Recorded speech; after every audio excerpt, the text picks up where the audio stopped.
नरेंद्र मोदी सुन ले, यही मोदी कहती है कि मुसलमान बच्चे बहुत पैदा करते हैं। वो खुद भूल जाते हैं कि उनके 6 भाई हैं, अमित शाह की 6 बहनें हैं, रविशंकर प्रसाद 7 भाई बहन हैं, वो सबसे छोटे हैं। और ये पूरे देश में नफरत का माहौल पैदा कर रहे नरेंद्र मोदी कि मुसलमान बच्चे बहुत पैदा करते हैं। कि कल नरेंद्र मोदी ने क्या बयान दिया?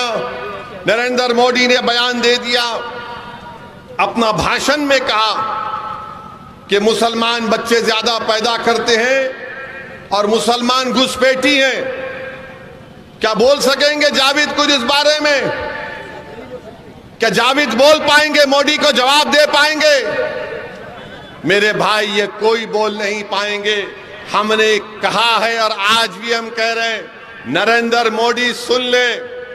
एक नरेंद्र मोदी आजकल मेरी गारंटी, मोदी की गारंटी बोलते हैं।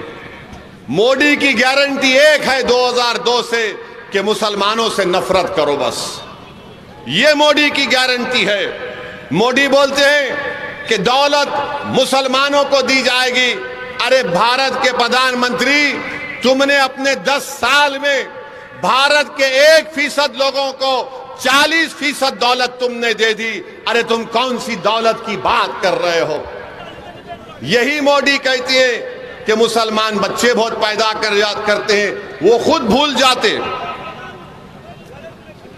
भूल जाते हैं कि उनके 6 भाई हैं, अमित शाह की 6 बहनें हैं, रविशंकर प्रसाद 7 भाई बहन हैं, वो सबसे छोटे हैं।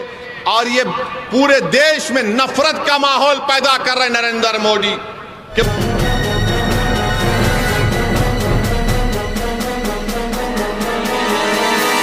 मीडिया वॉइस, आपकी आवाज। कि मुसलमान बच्चे बहुत पैदा करते हैं। नहीं, हुकूमत के आदाद शुमार ये बता रहे हैं कि मुस्लिम खवातीन का फर्टिलिटी रेट बहुत गिरा है, कम हुआ है, बहुत कम हुआ है। ये मोदी नहीं बताते।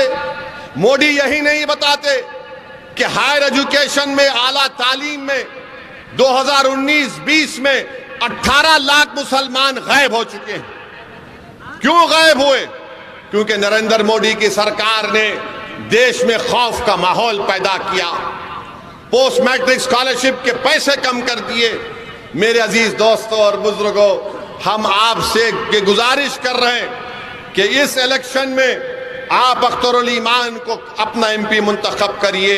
हम आपसे वादा कर रहे हैं कि आप इंशाअल्लाह अल्लाह और आपके वोटों से कामयाब करेगा तो अख्तरुल ईमान हमारे बाजू लोकसभा में बैठेंगे इंशाअल्लाह ताला। हम बैठेंगे, अख्तरुल ईमान बैठेंगे और इम्तियाज जलील औरंगाबाद से बैठेंगे। ये 3 शेर आपके 3 खादिम पार्लियामेंट की दरो दीवार को हिला के रख देंगे। आपका हम जो पार्लियामेंट में लड़ेंगे सीमांचल के लिए, उसकी आवाज आपको यहां पर सुनाई देगी इंशाअल्लाह ताला। तो हम आपसे अदबन गुजारिश कर रहे हैं कि वोट का सही इस्तेमाल करिए। और मोदी की बात से मालूम हो रहा है कि मोदी परेशान नजर आ रहे हैं। लगता है मोदी के पैरों से जमीन खिसक रही है इंशाअल्लाह। इसीलिए मोदी आगे अपने ये मुसलमान बच्चे पैदा करते हैं, घुसपैठियां हैं। बताओ नरेंद्र मोदी, तुमने कितना बड़ा झूठ कहा? कितने घुसपैठी घुसे बताओ तुम्हारे 10 साल में हमको? तुम अपनी जबान से बोलो, कितने घुसपैठी भारत में घुसे तुम्हारे 10 साल जब तुम वजीर आजम थे? पार्लियामेंट में 10 मरतबा सवाल पूछा गया, कभी भी सही जवाब नहीं दे पाए। मगर मुसलमानों के ताल्लुक से नफरत पैदा करना हमारे हिंदू भाइयों में कि बच्चे बहुत पैदा करते हैं और घुसपैठी है।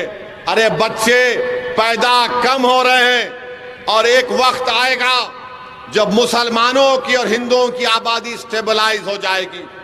मगर नरेंद्र मोदी सिर्फ नफरत की राजनीति कर रहे हैं। और ये नीतीश कुमार इतना बड़ा कुलाटी मास्टर है कि सर्कस का जोकर भी परेशान हो जाएगा इसकी हरकतों को देखकर। अब कह रहे हैं हमने कह दिया इनको, हम नहीं जाएंगे। मोदी भी दिल में सोच रहा होगा पार्लियामेंट के बाद क्या कुलाठी मारेगा नहीं मालूम। और फिर इनका ये उम्मीदवार है जेडीयू का मास्टर। मास्टर का मास्टर कौन है?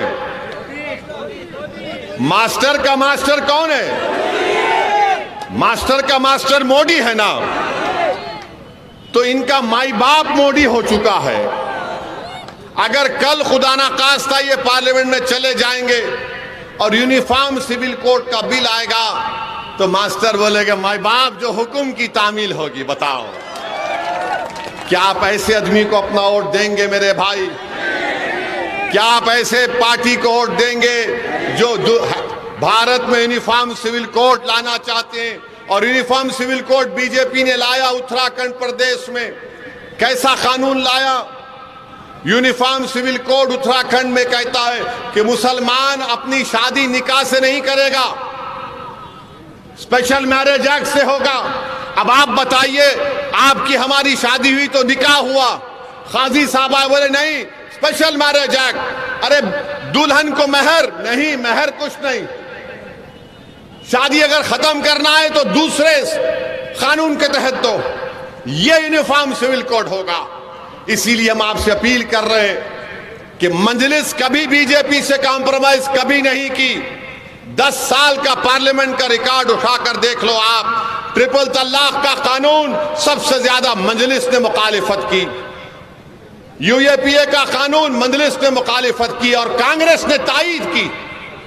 यह कानून जो पार्लियामेंट में बनाया गया यूएपीए का, जिसमें सबसे ज्यादा जेलों में अल्पसंख्यक समाज के मुसलमान, दलित, आदिवासी हैं, 5-5 साल से जेल में, कांग्रेस ने तायीद की और हमको गाली देते हैं। इतने हर कानून पर मजलिस ने मुखालिफत दर्ज कराई और आपकी आवाज को बुलंद किया। हम आपसे ही अपील कर रहे हैं कि 26 तारीख को निकलकर अपना एक एक वोट पतंग छाप के निशान पर बटन दबाइए। आपको अख्तरुल ईमान को कामयाब करना है। अख्तरुल ईमान की जात को नहीं, ओवैसी की जात को नहीं, बल्कि सीमांचल और किशनगंज की जनता के इंसाफ के लिए, आपके विकास के लिए आपकी एक ताकतवर आवाज भारत के पार्लियामेंट में होनी चाहिए। जो इन जालिमों से, जो हमारे आईन के दुश्मन हैं, अंबेडकर के बना हुए संविधान को खत्म करना चाहते हैं, इसीलिए मेरी आपसे फिर से गुजारिश है कि मुत्तहदा तौर पर अपने के कोर्ट का इस्तेमाल करिए। इस विधानसभा में अख्तरुल ईमान की कामयाबी के बाद आप देखते हैं कि कई विकास के काम करवाए गए। यहां पर एक स्कूल था, स्कूल में डेवलपमेंट का काम अख्तरुल ईमान ने कराया। कई तालाबों की मरम्मत अख्तरुल ईमान ने करवाई अपने एमएलए फंड से। आपको जरूरत है, सीमांचल की जनता को जरूरत है, और हम आपसे गुजारिश कर रहे हैं और आपसे वादा कर रहे हैं कि अख्तरुल ईमान के एमपी की कामयाबी के बाद मैं और अख्तरुल ईमान जितने विधानसभा इस किशनगंज के पार्लियामेंट में आते हैं, हम हर जगह पर एक ऑफिस खोलेंगे ताकि आप उस ऑफिस में आकर, एक आदमी होगा जो आपकी शिकायत को लिख कर रखेगा। अगर अख्तरुल ईमान नहीं रहेंगे, दिल्ली में रहेंगे सीमांचल की लड़ाई लड़ने के लिए, तो आपकी तकलीफ को वो आवाम सुनेगी और अख्तरुल ईमान को मालूम होगा। और याद रखिए, ये तेजस्वी यादव ये कहता है MY। आपको मालूम कि बिहार में यादव 14% हैं और मुसलमान 17% हैं। 22 लोकसभा के टिकट दिए, 9 यादवों को दिए और 2 मुसलमान को दिए। बताइए आप क्या तमाशा हो रहा है? कब तक हम इनको नेता बनाएंगे? कब तक हम इनको मुख्यमंत्री बनाएंगे? इनके वालिद को बनाया, इनकी माता को बनाया, अब इनको बनाओगे? अरे तुम कब बनोगे बताओ मुझे। ये लड़ाई नौजवानों तुम्हारी है, ये तुम्हारे मुस्तकबिल की लड़ाई हम लड़ रहे हैं। और जब तुम ताकतवर हो जाओगे तो याद रखो, एक वक्त आएगा जब तुम बिहार के मुख्यमंत्री बनोगे। आप बनेंगे, आप याद रख लो, मेरी इस बात को लिख के रख लो। जिस दिन आप में सियासी शऊर बेदार हो जाएगा, ऐसा समीकरण बनेगा कि मजबूरन आपको मुख्यमंत्री बनाना पड़ेगा, तभी जाकर हमसे इंसाफ होगा। अरे हम वोट डालने वाले बन गए, वोट लेने वाले नहीं बन रहे। बताओ क्या अख्तरुल ईमान सेकुलर नहीं है? क्या कभी हमने किसी समुदाय के खिलाफ कोई बात कही? नहीं कही। अरे हम तो गरीब और मजलूमों की हक की आवाज को बुलंद कर रहे हैं। तो हमको इल्जाम लगा दिया जाता है मेरी गाड़ी पर गोलियां चलाई गई हैं, 6 फीट के फासले से मेरी जान लेने की कोशिश की गई। क्यों लेने गई? क्या मैं कातिल हूं? क्या मैं बाहुबली माफिया हूं? नहीं, मगर इनको डर है मेरी जबान से, इनको डर है मेरी बेबाकी से।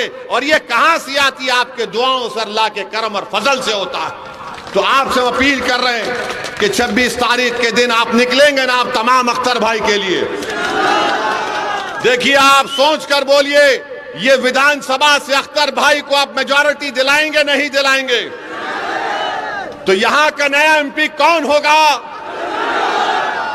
इंशाअल्लाह। अस्सलाम वालेकुम।